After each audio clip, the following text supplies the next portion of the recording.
Sir मुंबईमध्ये भाजपचे कार्यकर्ते काँग्रेसच्या कार्यालयामध्ये घुसले होते, काय सांगाल? या संपूर्ण संविधान ज्या पद्धतीने अपमान केला त्याच्यानंतर असं प्रकारे झालं होतं, काय सांगाल? काय प्रतिक्रिया?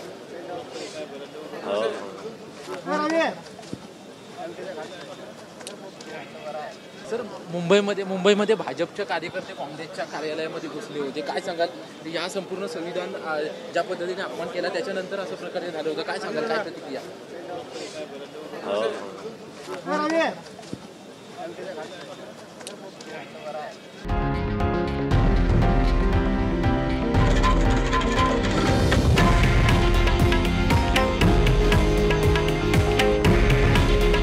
हे आहे देशातील नंबर 1 न्यूज नेटवर्क आणि आपण पाहत आहात TV9 मराठी। काळजी तुमची, हित महाराष्ट्राचं।